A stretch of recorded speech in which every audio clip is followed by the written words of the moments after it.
എല്ലാവർക്കും prelim strategy സെഷനിലേക്ക് ഹാർദവമായ സ്വാഗതം. ഇന്ന് നമ്മൾ ഡിസ്കസ് ചെയ്യാൻ പോകുന്നത് നമ്മുടെ മൈൻഡ് സെറ്റിനെ പറ്റിയിട്ടാണ്. കാരണം പ്രിലിംസ് എക്സാമിനേഷന് നമ്മളെ ഏറ്റവും അധികം ഹെൽപ്പ് ചെയ്യുന്ന ഒരു കാര്യമാണ് നമ്മുടെ മൈൻഡ് സെറ്റ്, നമ്മുടെ പ്രസൻസ് ഓഫ് മൈൻഡ് എന്ന് പറയും. നമ്മൾ ആകെ അവിടെ സ്പെൻഡ് ചെയ്യുന്നത് 4 hours ആണ് ആ എക്സാമിനേഷനകത്ത്. രാവിലെ 2 hours, അതേപോലെ ആഫ്റ്റർനൂൺ 2 hours, അങ്ങനെ 4 hours ആണ് നമ്മൾ ടോട്ടലായിട്ട് സ്പെൻഡ് ചെയ്യുന്നത്. അപ്പൊ ഈ ഒരു 4 hours നമ്മളുടെ മൈൻഡ് പ്രോപ്പറായിട്ട് വർക്ക് ചെയ്തില്ല എന്നുണ്ടെങ്കിൽ നമുക്ക് പലപ്പോഴും ഉത്തരങ്ങളിലേക്ക് എത്താനായിട്ട് സാധിക്കുന്നതല്ല. നമ്മൾ ഡിസ്റ്റർബ്ഡ് ആയി മാറാനുള്ള സാധ്യതയുണ്ട്. അപ്പോൾ പലപ്പോഴും നമ്മളുടെ മൈൻഡ് എങ്ങനെയാണ് ഡിസ്റ്റർബ്ഡ് ആവുന്നത്? എസ്പെഷ്യലി നമ്മളൊരു എക്സാമിനേഷൻ ഹാളിൽ പോയിരിക്കുമ്പോൾ ക്വസ്റ്റ്യൻസ് കാണുമ്പോഴാണ് നമ്മുടെ മൈൻഡ് ഡിസ്റ്റർബ്ഡ് ആവുന്നത്. കാരണം നമ്മൾ ഈ സിലബസ് എല്ലാം ഉണ്ട് എന്ന് പറഞ്ഞാലും, നമ്മൾ എല്ലാ സിലബസിലൂടെയും പോയിട്ടുണ്ട് എന്ന് പറഞ്ഞാലും, പല ഏരിയാസിലും നമ്മൾ വീക്കായിരിക്കാം. ചില ഏരിയാസിൽ നമ്മൾ വളരെ സ്ട്രോങ്ങും ചില ഏരിയാസിൽ നമ്മൾ വളരെ വീക്കും ആയിരിക്കും. അത് നാച്ചുറലാണ്, എല്ലാവരും അങ്ങനെ തന്നെയാണ്. ഇവിടെ ആരുമില്ല ഫുൾ സിലബസും കവർ ചെയ്ത് അതേപോലെ എക്സലന്റ് ആയിട്ട് കവർ ചെയ്ത് ഏത് ടോപ്പിക്ക് ചോദിച്ചാലും പറയാൻ പറ്റുന്ന ആരും തന്നെ കാൻഡിഡേറ്റ്സിൽ കാണില്ല. അതുകൊണ്ട് ഇറ്റ്സ് എ നാച്ചുറൽ തിങ്. അപ്പം എന്താ സംഭവിക്കുന്നത് വെച്ച് കഴിഞ്ഞാൽ, നമുക്ക് അറിയാൻ മേലാത്ത അല്ലെങ്കിൽ നമ്മൾ വീക്കായിട്ടുള്ള ഒരു ഏരിയയിൽ നിന്ന് ഒരു 3-4 ക്വസ്റ്റ്യൻസ് അടുപ്പിച്ച് നമ്മൾ കാണുകയാണെങ്കിൽ ഓട്ടോമാറ്റിക്കലി നമ്മൾ കുറച്ചൊന്ന് ഡൗൺ ആകും, അല്ലെ? ആ ഡൗൺ ആകുക എന്ന് പറഞ്ഞു കഴിഞ്ഞാൽ നിങ്ങളുടെ എനർജി ഡ്രോപ്പ് ആകുക എന്നാണ് അതിന്റെ അർത്ഥം. അങ്ങനെ ചെയ്യുന്ന സമയത്ത് നമ്മളുടെ മൈൻഡ് പ്രോപ്പറായിട്ട് വർക്ക് ചെയ്യാൻ സാധ്യതയില്ല. കാരണം നമുക്ക് സ്ട്രെസ് കൂടും. ഓക്കെ, നമുക്ക് ടെൻഷൻ ആവും. അയ്യോ, ഇനി അങ്ങോട്ടുള്ള എല്ലാ ക്വസ്റ്റ്യൻസും ഇങ്ങനെ തന്നെയാണോ എന്നുള്ള ടെൻഷൻസ് ഒക്കെ നമുക്ക് വരാൻ സാധ്യതയുണ്ട്. അപ്പോൾ നിങ്ങൾ ചെയ്യേണ്ടത്, നിങ്ങൾ ആ മുഴുവൻ ക്വസ്റ്റ്യൻ പേപ്പർ ഒന്ന് നോക്കാനായിട്ട് ശ്രമിക്കുക. അപ്പൊ നമുക്ക് അഡ്വാൻറ്റേജ് ആയിട്ടുള്ള, അല്ലെങ്കിൽ നമുക്ക് വളരെയധികം കോൺഫിഡൻസ് ഉള്ള ചിലപ്പോൾ ഒരു 10-30 ക്വസ്റ്റ്യൻസോളം ചിലപ്പോൾ അപ്പുറത്ത് കാണും. നമ്മളത് കാണുന്നതിന് മുമ്പായിരിക്കും ഈ ഒരു 3 ക്വസ്റ്റ്യൻസ് കണ്ടിട്ട് നമ്മൾ ചിലപ്പോൾ ഒരു പാനിക്കിലാകുന്നത്. അപ്പോൾ അങ്ങനെ പാനിക് ആകേണ്ട ആവശ്യമില്ല. നിങ്ങൾ ക്വസ്റ്റ്യൻ പേപ്പർ കൃത്യമായിട്ടൊന്ന് കടന്നു പോവുക.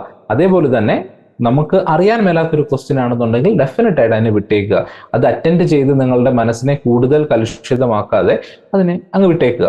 ഓക്കെ, കാരണം നമുക്കറിയാം 200 മാർക്കിലാണ് ഈ ഒരു എക്സാമിനേഷൻ വരുന്നത്. ഈ 200 മാർക്കിൽ നിങ്ങൾക്ക് 100 മാർക്ക് കിട്ടിക്കഴിഞ്ഞാൽ ഉറപ്പായിട്ടും നിങ്ങൾ സിവിൽ സർവീസ് പ്രിലിംസ് പാസ്സാവും. 100 മാർക്ക് കിട്ടിക്കഴിഞ്ഞാൽ എന്ന് വെച്ച് കഴിഞ്ഞാൽ പകുതി മാർക്ക് മതി. പകുതി ക്വസ്റ്റ്യൻസ് കൃത്യമായിട്ട് അറ്റൻഡ് ചെയ്താൽ നിങ്ങൾക്ക് പകുതി മാർക്ക് കിട്ടും, ഇല്ലേ? അപ്പം അങ്ങനെ ആ ഒരു പകുതി മാർക്ക് നിങ്ങൾക്കുണ്ട് എന്നുണ്ടെങ്കിൽ നിങ്ങൾക്ക് ഈ എക്സാമിനേഷൻ പാസ്സാകും. എന്ന് വെച്ച് കഴിഞ്ഞാൽ നിങ്ങൾക്ക് അറിയാൻ മേലാത്ത, അല്ലെങ്കിൽ നിങ്ങൾക്ക് ബുദ്ധിമുട്ടുള്ള, നിങ്ങൾക്ക് വളരെയധികം കൺഫ്യൂഷനുള്ള പല ടോപ്പിക്സും പല ക്വസ്റ്റ്യൻസും നിങ്ങൾക്ക് ലീവ് ചെയ്യാനായിട്ടുള്ള അവസരമുണ്ട്. അതിനെ വളരെ സ്മാർട്ടായിട്ട് ലീവ് ചെയ്യുമ്പോഴാണ് നമുക്ക് കോൺഫിഡന്റ് ആയിട്ട് അടുത്ത ക്വസ്റ്റ്യനെ അറ്റൻഡ് ചെയ്യാനായിട്ട് പറ്റുന്നത്. പക്ഷെ നിങ്ങൾ അറ്റൻഡ് ചെയ്ത് കഴിഞ്ഞാൽ ചിലപ്പോൾ അത് നെഗറ്റീവ് മാർക്കിംഗ് ആകാനുള്ള സാധ്യതയുണ്ട്. അപ്പോൾ നമ്മൾ എവിടെയെങ്കിലും ശരിയാക്കിയിട്ടുള്ളൊരു ഒരു ക്വസ്റ്റ്യന്റെ മാർക്കായിരിക്കും നമുക്ക് ചിലപ്പോൾ നഷ്ടപ്പെടുന്നത്. അപ്പോൾ അതുകൊണ്ട് തന്നെ അറിയാൻ മേലാത്ത ഒരു ടോപ്പിക് ആണെങ്കിൽ മാക്സിമം അതിനെ ലീവ് ചെയ്യുക. ഇപ്പോൾ ലീവ് ചെയ്ത് കഴിഞ്ഞതിന് ശേഷം നമ്മൾ ഈ എക്സാം എല്ലാം എഴുതി കഴിയുമ്പോൾ നമ്മളൊന്ന് എണ്ണി നോക്കുമല്ലോ നമ്മൾ എത്ര ക്വസ്റ്റ്യൻസ് അറ്റൻഡ് ചെയ്തിട്ടുണ്ടെന്ന്. അപ്പോൾ അതിൽ നമുക്കൊരു കൺഫ്യൂഷൻ ഉണ്ടെന്നുണ്ടെങ്കിൽ നമുക്ക് ഓക്കെ, നമ്മൾ ലീവ് ചെയ്ത ക്വസ്റ്റ്യൻസിൽ ചില ക്വസ്റ്റ്യൻസ് ഞാനൊന്ന് അറ്റൻഡ് ചെയ്താൽ എനിക്ക് ക്ലിയർ ആകാൻ പറ്റും, ഒന്ന് കൃത്യമായിട്ടൊന്ന് വായിച്ച് ഞാനൊന്ന് റീകളക്ട് ചെയ്യാൻ ശ്രമിച്ചു കഴിഞ്ഞാൽ ചിലപ്പോൾ എനിക്ക് ക്ലിയർ ചെയ്യാൻ പറ്റുമെന്ന് തോന്നുവാണെങ്കിൽ മാത്രം വേണമെങ്കിൽ 1-2 ക്വസ്റ്റ്യൻസ് നിങ്ങൾക്ക് അറ്റൻഡ് ചെയ്യാവുന്നതാണ്. അല്ലാത്ത പക്ഷം നിങ്ങൾക്കറിയാൻ മേലാത്ത ക്വസ്റ്റ്യൻസ് ലീവ് ചെയ്യുക. ഇനി എങ്ങനെയാണ് നമുക്ക് ഈ മൈൻഡ് സെറ്റ് പ്രോപ്പറാക്കി എടുക്കാനായിട്ട് പറ്റുന്നത്? കൂടുതൽ നമ്മൾ ആ ഒരു എൻവയോൺമെന്റിൽ ഇരിക്കുമ്പോഴാണ് നമുക്ക് ആ ഒരു മൈൻഡ് സെറ്റ് പ്രോപ്പർ ആക്കാനായിട്ട് പറ്റുന്നത്. അപ്പോൾ ഇപ്പൊ നമുക്ക് എന്തായാലും അങ്ങനെ ഒരു എൻവയോൺമെന്റ് ക്രിയേറ്റ് ചെയ്ത് ഇരിക്കാനായിട്ട് സാധിക്കത്തില്ല. അപ്പം നമുക്ക് ക്രിയേറ്റ് ചെയ്യാൻ പറ്റുന്ന ഒരു എൻവയോൺമെന്റ് എന്ന് പറയുന്നത് മോക്ക് ടെസ്റ്റുകൾ ചെയ്യുക എന്നുള്ളതാണ്. മാക്സിമം മോക്ക് ടെസ്റ്റുകൾ ചെയ്യുക. എന്നിട്ട് ആ ഒരു പ്രഷർ ഹാൻഡ്ലിംഗ് ഉണ്ടല്ലോ, നിങ്ങൾ തന്നെത്താനെ അതിലേക്ക്, ആ ഒരു പ്രോസസ്സിലേക്ക് എത്തും. നിങ്ങൾ തന്നെ ആലോചിച്ച് നോക്കുക, ഒരു 50 അല്ലെങ്കിൽ ഒരു 100 ടെസ്റ്റുകൾ ചെയ്ത് തീർത്ത ഒരു വ്യക്തിയെ സംബന്ധിച്ചിടത്തോളം നമുക്ക് പ്രിലിംസ് എക്സാമിനേഷൻ ചെന്നിരിക്കുമ്പോൾ നമുക്കതൊരു വലിയ കാര്യമല്ല. കാരണം ഇതേ ഒരു പ്രോസസ്സിലൂടെ 100 പ്രാവശ്യം നമ്മൾ കടന്നു പോയിട്ടുണ്ട്.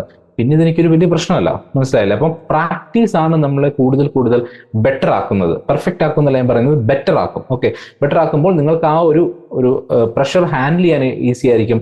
നിങ്ങൾക്ക് അവിടെ ടൈം മാനേജ്മെന്റ് നടത്താൻ ഈസി ആയിരിക്കും. അതേപോലെ തന്നെ വളരെ ആക്യുറേറ്റ് ആയിട്ട്, നിങ്ങൾക്ക് വളരെ സ്പീഡായിട്ട് ഇത്തരത്തിലേക്ക് എത്താനും നിങ്ങൾക്ക് ഈസി ആയിരിക്കും. അപ്പൊ അതുകൊണ്ട് തന്നെ മൈൻഡ് പ്രോപ്പറാക്കി തന്നെ വെക്കുക. ഇങ്ങനെയുള്ള എന്താ പറയുക, ചെറിയ സ്ട്രെസ്സുകൾ വരാൻ സാധ്യതയുള്ള സ്ട്രെസ്സുകളെ ഒഴിവാക്കാനായിട്ട് ശ്രമിക്കുക.